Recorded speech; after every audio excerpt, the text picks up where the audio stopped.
Bismillahirrahmanirrahim. Assalamualaikum warahmatullahi wabarakatuh.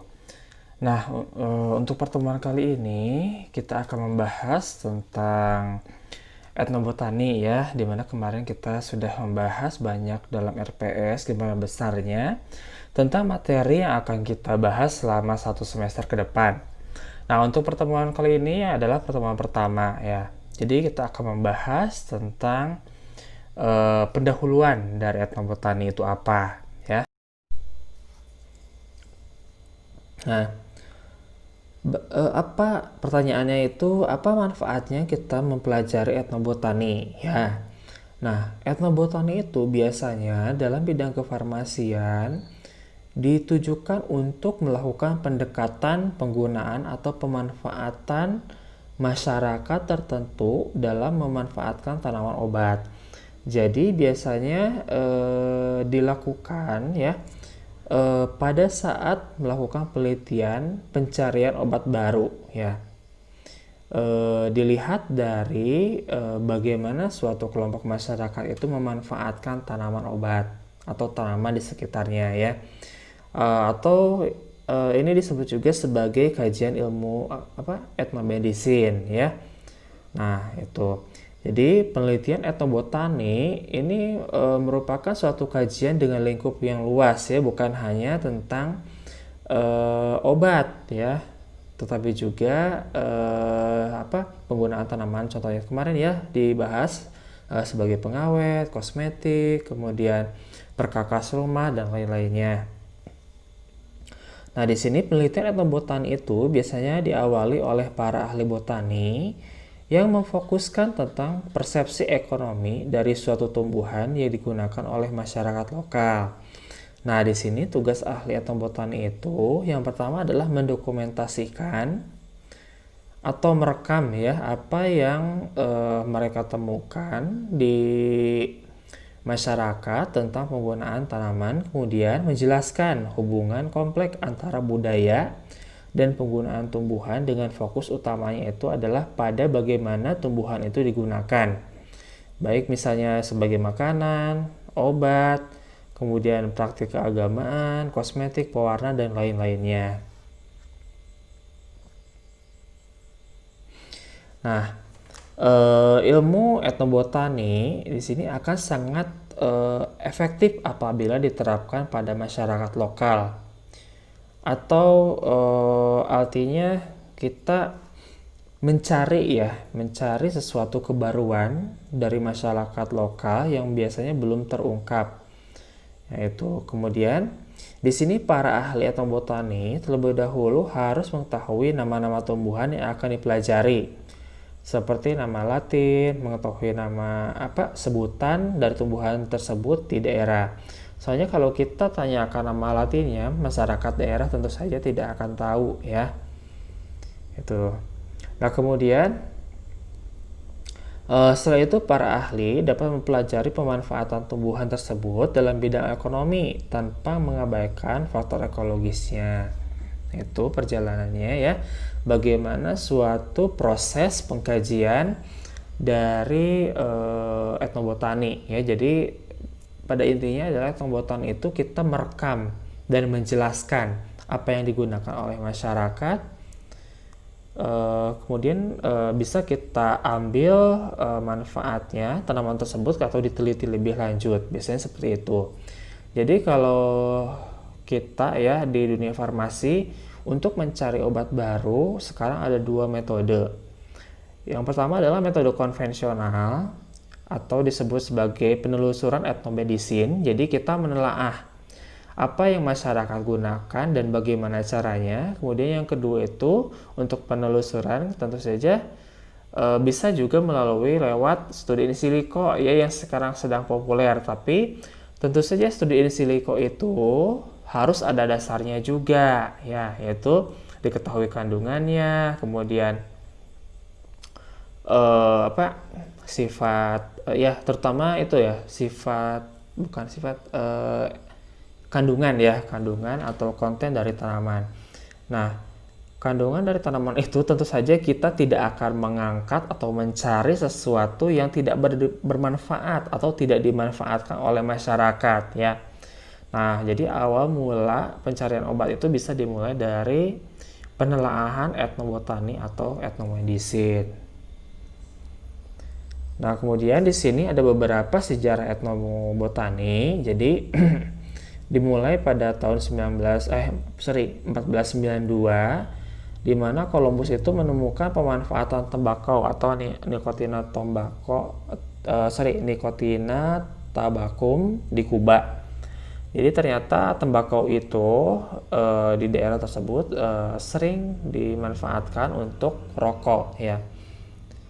Nah, kita ketahui kan kalau rokok itu dia memiliki zat nikotin. Nikotin itu sebenarnya dia zat yang dapat mempengaruhi sistem saraf pusat kan ya. Jadi tapi pada tanaman itu sendiri sebenarnya digunakan sebagai insektisida untuk mengusir serangga ya. Nah, kita ketahui kan mungkin di sini ada beberapa perokok bagaimana itu nikmatnya atau enaknya merokok.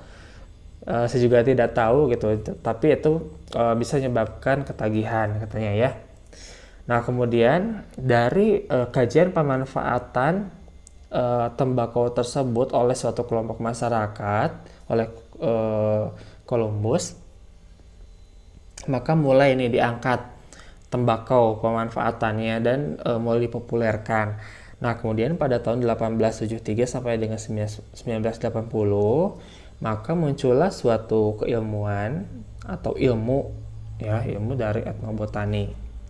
Nah, kemudian dilanjutkan pada ini masih tahun 1873 di mana di sini Power ya, itu nama orang, dia menuliskan sebuah buku tentang Aboriginal Botany.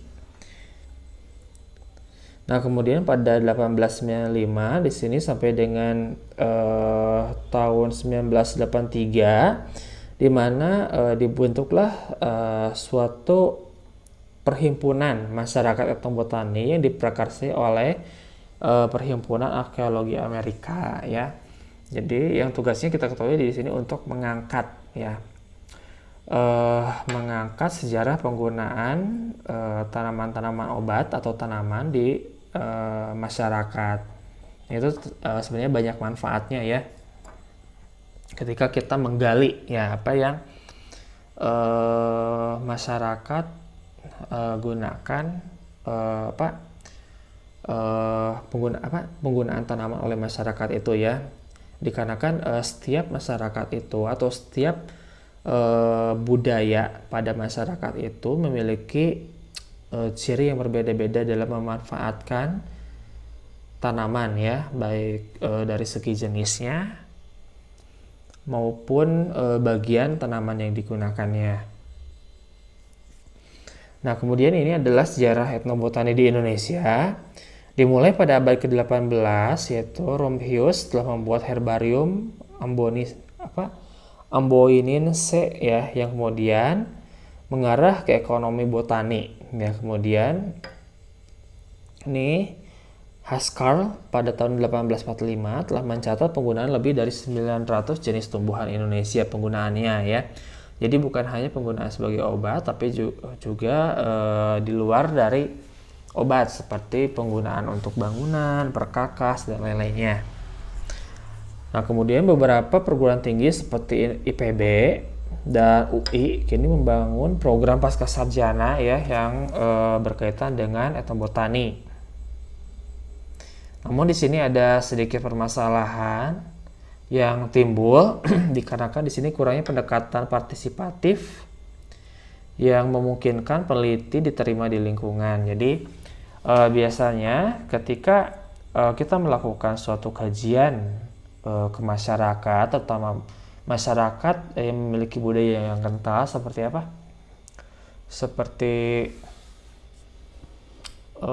suku Baduy ya dan lainnya, atau suku pedalaman, biasanya itu tidak ketika kita melakukan penelitian itu tidak semudah orang lokal itu menerima kehadiran kita. Nah, itu biasanya yang mengakibatkan hambatan melakukan eksplorasi ya. Nah, kemudian bagaimana katanya di negara lain? Ini bisa dibaca ya teksnya seperti di Afrika Itu pemerintah di daerah tersebut telah melakukan fokus penelitian terhadap sistem pertanian tradisional masyarakat lokal. Jadi selain tadi untuk obat-obatan, sistem pertanian juga itu dijadikan salah satu bahan kajian bagaimana suatu kelompok masyarakat melakukan budidaya tanaman, baik tanaman pangan ya, ataupun tanaman yang digunakan untuk bahan-bahan keperluan sehari-hari ya selain pangan. Kemudian di sini bisa dibaca ya pada teks ini cukup dapat dipahami ya.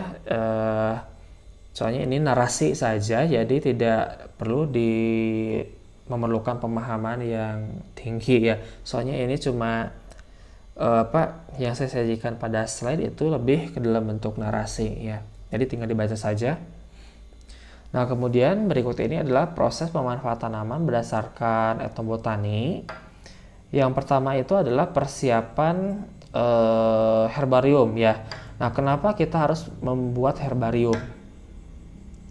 Nah, mungkin barangkali di sini ada yang pernah membuat herbarium ya di farmakognosi, di mana herbarium itu biasanya digunakan sebagai pustaka atau sampel awetan ya. Sampel awetan sebagai referensi ketika kita akan melakukan determinasi. Nah, koleksi herbarium ini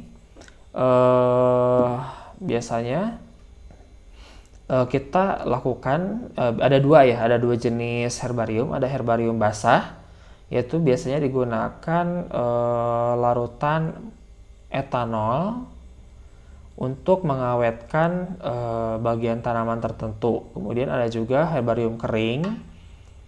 Nah, herbarium kering itu biasanya digunakan untuk bagian-bagian tanaman yang tipis ya dan mudah dikeringkan. Tapi kalau herbarium basah biasanya digunakan untuk bahan-bahan yang tebal dan basah seperti buah, ya kemudian umbi dan lain-lainnya. Nah, itu ya. Nah, yang pertama itu adalah proses pengkoleksian untuk bahan pustaka, yaitu dalam bentuk herbarium. Kemudian nanti kita lakukan aplikasi atau pengkajian bagaimana suatu tanaman itu dimanfaatkan, kemudian kita identifikasi ciri-cirinya juga. Nah, kemudian setelah diketahui pemanfaatannya, kita lakukan budidaya biasanya ya. Budidaya untuk dilakukan komersialisasi dari tanaman yang akan yang dibudidaya ya, itu. Nah, tadi berbicara mengenai herbarium. Jadi di sini ada definisinya bahwa herbarium itu sendiri adalah koleksi atau referensi suatu jenis tumbuhan yang dapat mempresentasikan morfologi tumbuhan, meliputi batang, daun, bunga, dan buah. Nah, pembuatan herbarium itu dapat dilakukan dalam keadaan kering maupun basah. Tadi sudah dijelaskan dan di sini ada beberapa langkah pembuatan herbarium. Yang pertama adalah pelabelan atau penamaan tanaman. Kemudian nanti tanaman itu dibungkus menggunakan koran ya. Menggunakan koran, kemudian biasanya disemprotkan dulu alkohol 70% untuk membunuh mikroba ya. Nah, kemudian koran tersebut diganti, biasanya diganti. Setelah itu di oven pada suhu 60 derajat Celcius selama 2-7 hari. Tapi bisa juga dilakukan menggunakan metode pengeringan ya. Menggunakan metode pengeringan menggunakan sinar matahari ya. Atau biasanya ada juga beberapa metode yang dihimpit menggunakan buku ya atau beban nanti. Nah, setelah kering ya nanti dihimpit menggunakan beban supaya nanti herbarium yang diperoleh itu jadinya rata ya. Jadinya seperti nanti supaya mudah disusun dan dijadikan buku. Nah, ini contoh beberapa herbarium. Ya, jadi seperti simplisia ya, namun di sini bentuknya awetan. Awetannya itu kalau simplisia kan cuma beberapa organ ya, salah satu organ tanaman yang dimanfaatkan. Kalau herbarium itu biasanya semua bagian tanaman ya, dari akar, daun, batang, bunga dan buah biasanya. Nah, kemudian ketika kita tahu ya pemanfaatannya, budidayanya, kemudian di sini ada suatu tindakan konservasi. Nah, kegiatan konservasi ini adalah pengelolaan atau pemeliharaan kualitas lingkungan, sumber daya, dan keseimbangan antar komponen lingkungan di suatu kawasan dengan menerapkan prinsip keberlanjutan. Nah, konservasi ini mencakup biasanya aspek perlindungan, penelitian, dan pemanfaatan secara lestari dalam tingkat ekosistem, jenis, dan genetik. Nah, konservasi ini dapat dilakukan secara in situ maupun ex situ. In situ itu artinya dilakukan pada habitat aslinya, kalau ex situ itu pada habitat buatan ya. Nah, berikut ini beberapa lokasi konservasi tanaman di Indonesia. Contohnya di sini ada Kebun Raya Bogor, Kebun Raya Cibodas, Kebun Raya Purwodadi, dan lain-lain ya. Ini yang ada di Indonesia. Nah, kemudian tadi setelah dilakukan konservasi, nah kita ada suatu tindakan aplikasi etnobotani. Tadi kan konservasi itu tujuannya adalah untuk melestarikan dan memelihara. Nah, kemudian di sini ada juga aplikasi. Aplikasi dari etnobotani memiliki dua aspek penting, yaitu botani ekonomi dan ekologi. Nah, botani ekonomi biasanya dia mengaplikasikan etnobotani untuk membantu mengembangkan perekonomian di suatu daerah tertentu. Contohnya pemanfaatan metode penanaman padi atau metode-metode bertani dalam suatu daerah tertentu yang kita adopsi kemudian kita kembangkan. Ya, biasanya proses pengembangan metode yang dilakukan oleh masyarakat itu dilakukan oleh peneliti ya. Jadi nantinya metode-metode yang dilakukan oleh masyarakat biasanya direkam oleh peneliti, kemudian dilakukan uji, ditelaah, dan nanti biasanya dikembangkan supaya lebih optimal. Itu banyak ya beberapa metode pertanian yang dia mengadopsi dari kearifan lokal kemudian dikembangkan lebih lanjut ya. Nah, kemudian aplikasi yang kedua itu adalah dari segi ekologi, meliputi pengolahan dan pemanfaatan tumbuhan yang dilakukan secara lestari dan tidak merusak alam, serta praktek konservasi guna mempertahankan keanekaragaman hayati. Ya. Nah, kemudian selanjutnya selain tadi aplikasi, kemudian ada juga komersialisasi. Nah, proses komersialisasi biasanya dilakukan pada skala komersial, artinya dia yang bisa dimanfaatkan sebanyak mungkin tanpa merusak ekologi atau ekosistemnya. Nah, informasi etnobotani dapat dimanfaatkan untuk industri ya, kemudian pestisida hayati, pangan, dan pembuatan minuman. Itu banyak ya pemanfaatannya dari segi komersial. Contohnya pemanfaatan kopi, teh, aren, dan lontar ya. Itu yang digunakan sebagai komoditi di Indonesia ya. Nah, kemudian ini ada juga untuk pangan seperti gandum, kentang, padi, jagung, dan lain-lain ya. Itu. Nah, ini beberapa referensi yang saya gunakan dalam PowerPoint ini. Untuk lebih lanjut, Anda semua boleh atau silakan baca dari referensi yang saya gunakan. Baik, itu saja yang dapat saya sampaikan. Apabila ada pertanyaan, silahkan ditulis di kolom komentar. Wabillahi taufiq wal hidayah. Wassalamualaikum warahmatullahi wabarakatuh.